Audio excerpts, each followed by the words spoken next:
Bayangkan sebuah surga tropis yang terpencil, dengan laguna biru jernih dan pasir putih yang belum terjamah. Tempat ini benar-benar ada, namanya Bikini Atoll.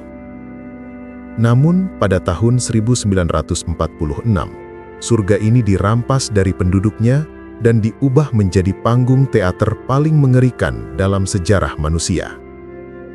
Setelah Perang Dunia Kedua berakhir dengan ledakan atom di Hiroshima dan Nagasaki, dunia memasuki era nuklir. Amerika Serikat, sebagai satu-satunya pemilik senjata pemusnah massal ini, sangat ingin memahami kekuatan destruktifnya.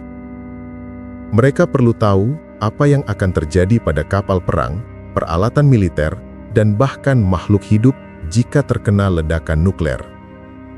Untuk itu, mereka membutuhkan sebuah laboratorium raksasa di tempat terbuka, jauh dari tanah Amerika.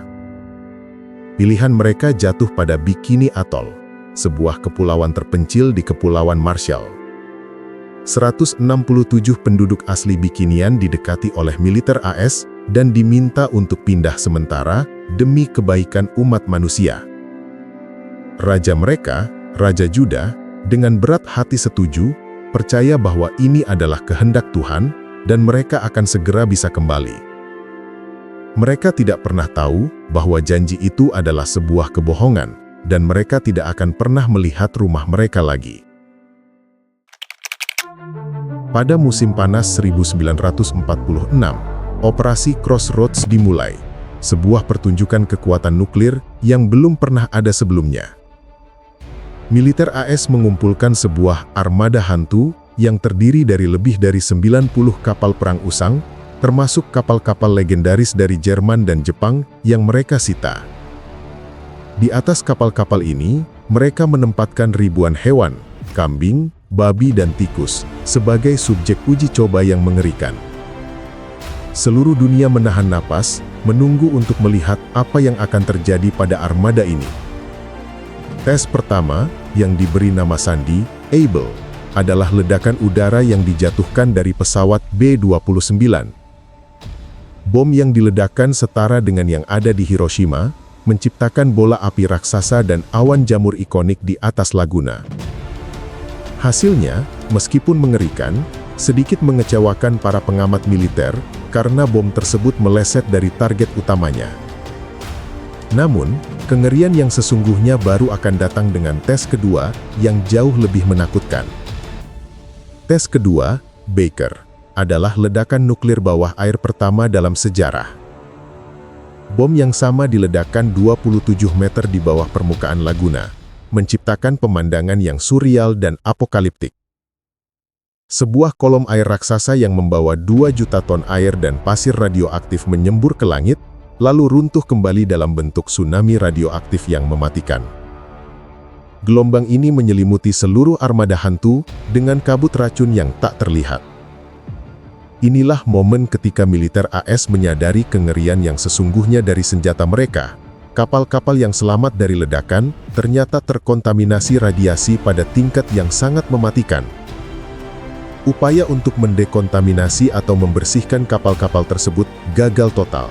Air garam radioaktif telah meresap ke dalam baja. Radiasi bukan hanya sebuah ledakan, ia adalah racun tak terlihat yang menempel dan terus membunuh. Mereka telah menciptakan monster yang tidak bisa mereka kendalikan.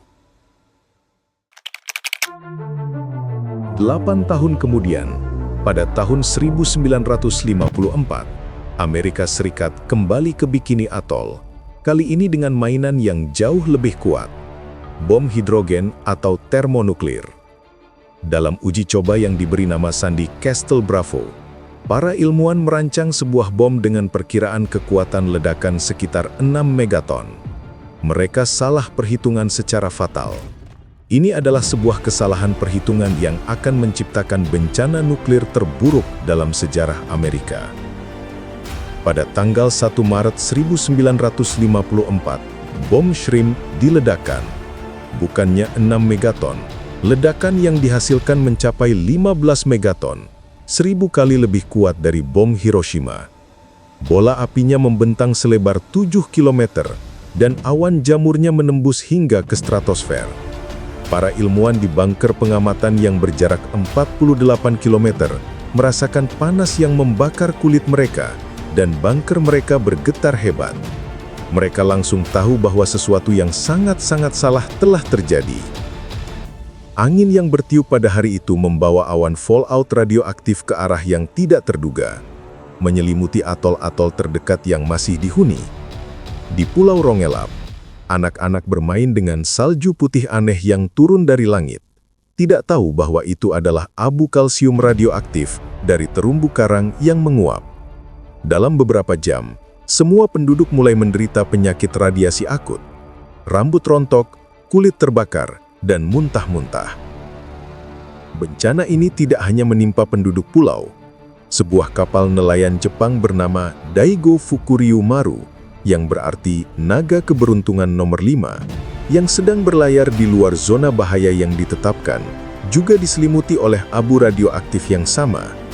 Seluruh 23 awak kapalnya jatuh sakit parah, dan salah satunya, sang operator radio, meninggal beberapa bulan kemudian. Insiden ini memicu kemarahan internasional dan membuka mata dunia akan bahaya mengerikan dari fallout nuklir. Bagi penduduk asli Bikinian dan mereka yang terkena dampak fallout, Castle Bravo adalah awal dari penderitaan seumur hidup. Banyak dari mereka yang dievakuasi terlambat dan menjadi subjek penelitian rahasia pemerintah Amerika dalam sebuah proyek bernama Proyek 4.1 untuk mempelajari efek radiasi pada manusia. Mereka menderita berbagai jenis kanker, leukemia, dan melahirkan anak-anak dengan cacat lahir yang mengerikan.